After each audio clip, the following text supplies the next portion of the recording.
All right, hello. It's 10 o'clock on the 10th of June, and it's a pretty nice day today.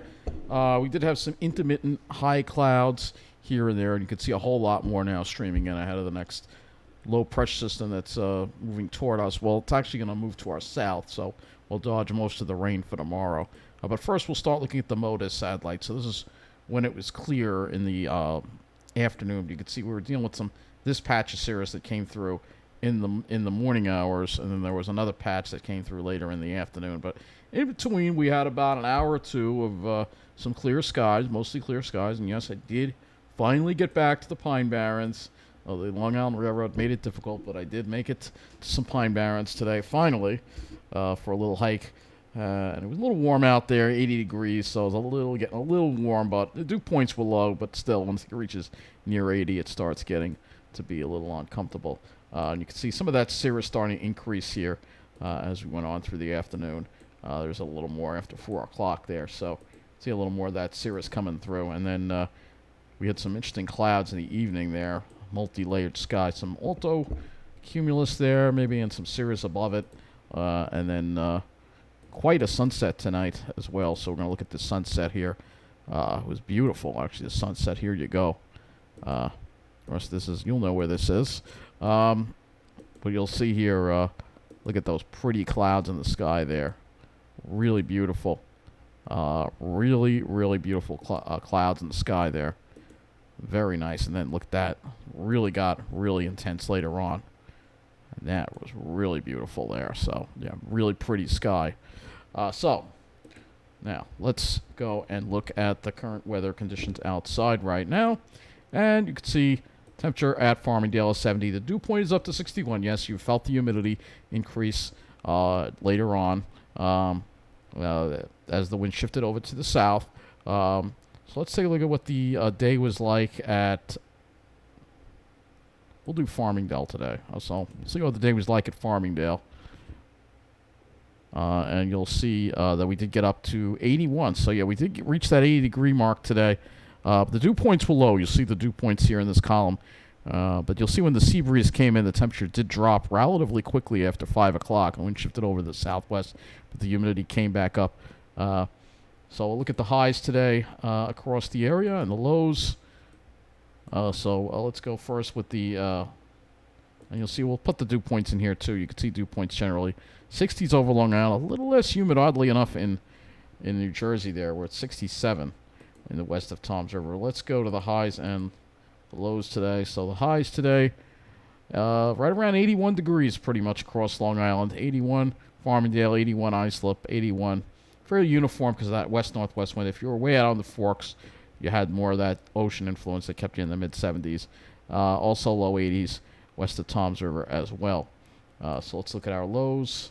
I don't think we were able to really get that much radiational cooling, so I'm just curious to see what they were. Well, looks like there was some in West Hampton where they got down to 48, but everybody else, 57 at Islip, 59 at Farmingdale, and mid-50s for lows west of Toms River, of course. Not going to join any of that here. You know the way it is here. So let's go to underground. We'll look at a few sites.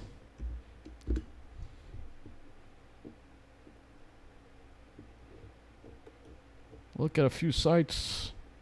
See what it was like here in, let's go where we were. We're hiking over here, so let's go. Let's take a look and see how it was where we were hiking around Deer Park. Let's see if there was so 79.4, right, not quite 80 degrees, but you can see that dive right there.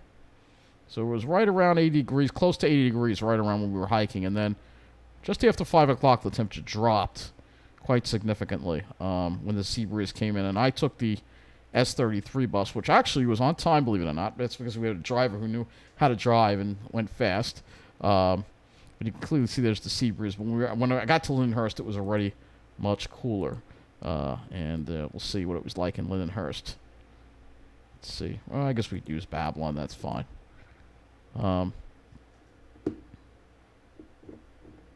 So 79 was the high, but they started cooling off earlier, like after 4 o'clock, and by after 5 they were already down to was close. I mean, the sea breeze kind of. Oh yeah, but see, there's the sea breeze here. Came through around 1, but it really didn't bring any substantial drop in temperature until later on. You can see the sea breeze with that increase in the humidity there.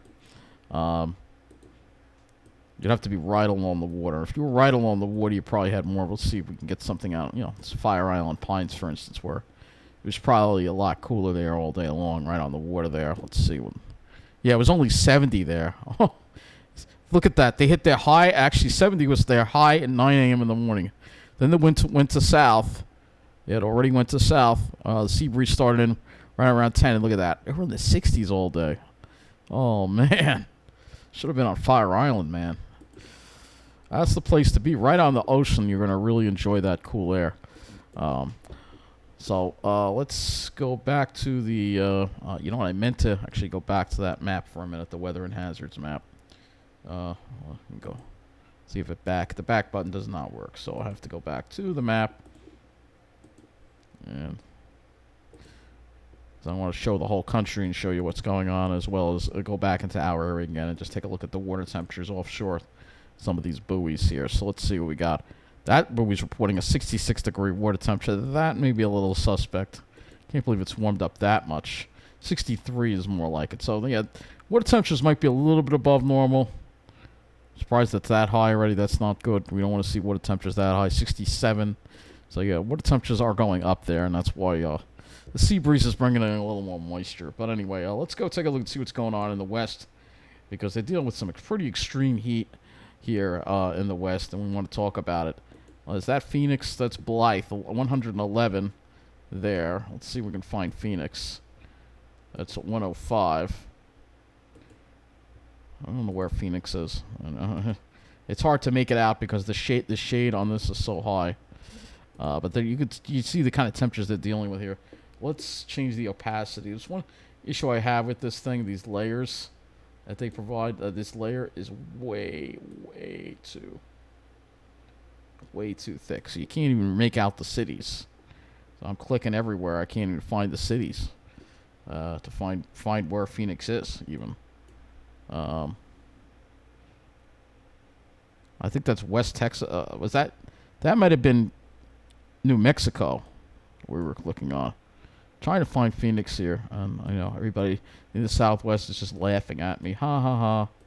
Well, this map sucks. It's very hard to look. Okay. This heat is mostly in California, actually. It's not in Arizona yet. You can see some really hot temperatures here in California, though, and in Texas as well, where they're under this heat advisory, I guess this is, because they're going to be dealing with some heat too. But in Arizona itself, it's not too bad. It's mostly west of there. Flagstaff is in the 70s, so that's not too bad. It's mostly in this area here where we have this excessive heat advisory here. But the real excessive heat is in parts of Arizona. So they do have parts of Arizona, and I'm still trying to find Phoenix. But Phoenix is very hard to see on this map. So, but you can trust me, they're dealing with heat over there, and they're going to be dealing with some pretty brutal conditions over there.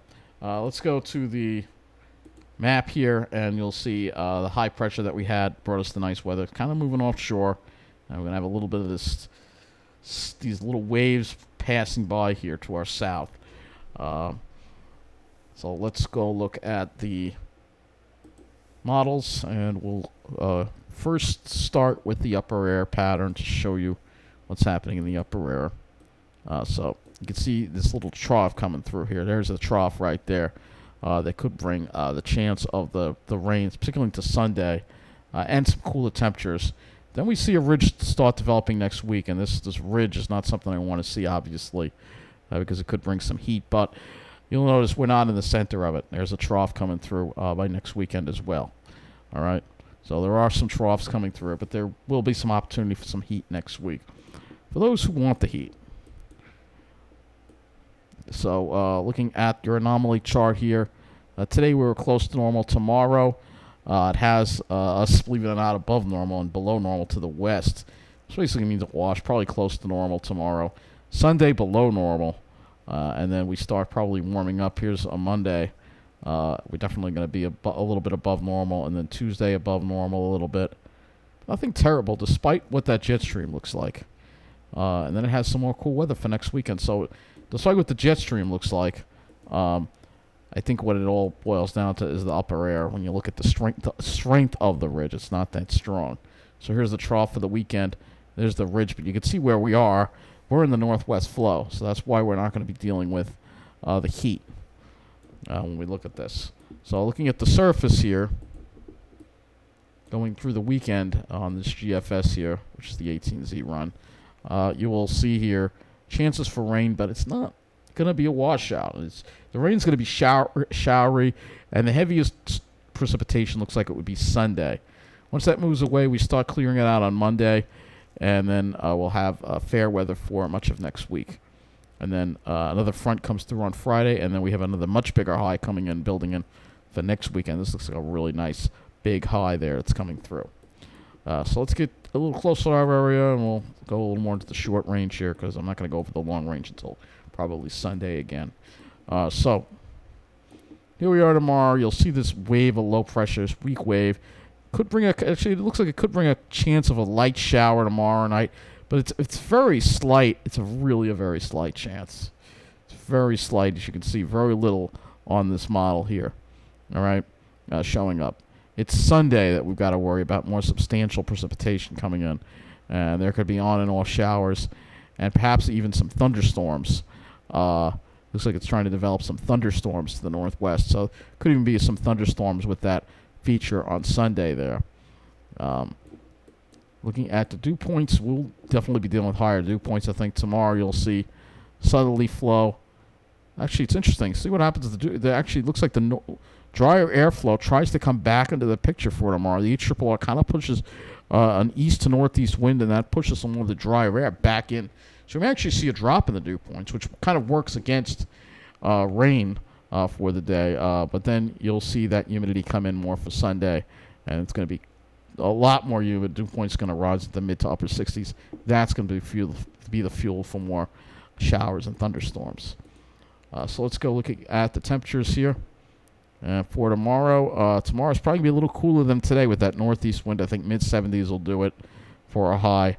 And then tomorrow night, you'll see the temperatures don't drop much with that cloud cover and that muggy air in place. And then Sunday, we're going to have plenty of cloud cover, so although it'll be humid, I don't think we see the sun at all, and that will keep temperatures generally around 70 degrees. And then if we want to go beyond that, we're looking at the temperatures to next week. You will see here we go into Monday, and you can see it starts warming up a little bit here. But as we get later into June, normal temperatures are around 80, 81 degrees. So 82. We got some 80s there, probably low 80s for Monday. And then Tuesday, low 80s. Maybe cools off a little bit for Wednesday. Thursday, we got mid-80s. Mid-70s. So it cools off on Thursday. And here comes that front. You'll see the surge of warm air ahead of the front on Friday. And then for the weekend, it drops into the upper 70s. And maybe even low to mid-70s for Sunday. Sunday looks really nice. And then here we are at Monday. I don't want to go any further beyond that. So let's go look at the skies.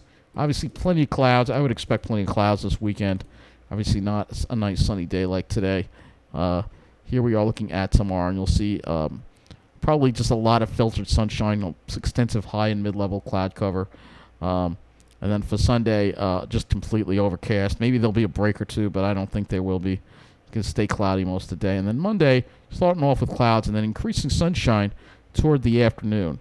But other than that, it looks like your better day this weekend is going to be Saturday, because Sunday looks like we're going to be dealing with a lot of precipitation. I'll look at one more cloud model. That's the NAM, and I'll just roll this back to the 18Z here, so you can take a look at that. Here, again, is tomorrow, and you'll see extensive clouds, mid and high-level clouds. Won't be as clear as today.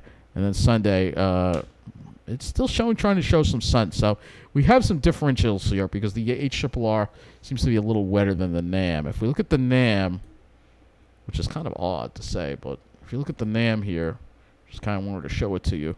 Here's the NAM for tomorrow. So the NAM's keeping all the precipitation off to the south tomorrow. Does have a heavy thunderstorm that's forming over New Jersey, so I'll have to see maybe a strong storm over New Jersey. And then for Sunday, It keeps us dry until the afternoon, and it has a line of thunderstorms going through. Obviously, I like the way the NAM looks better because it means more thunderstorm chances, and it also means less of a duration of rainfall. But again, it could be strong, could be some strong, maybe even severe thunderstorms, and that will lead us off with the last thing we're going to look at which is the convective outlook. Day 2 convective outlook doesn't show anything for us, and that's as far as they go. Oh no, there's a day 3. So day 3, they got a marginal risk. This will be Sunday, mainly over New Jersey. So we'll keep an eye on it. But anyway, it looks like, not a great weekend, but it's not going to be raining all the time, but it's definitely going to be unsettled, unfortunately. And we'll be dealing with the precipitation chances. Mainly on Sunday, I think it's going to be the most significant day. At least for Long Island, I think we'll escape most of it tomorrow. But Sunday, I think we're going to see a lot more shower and thunderstorm activity. That is going to wrap up this weather update. Take care and have a great weekend.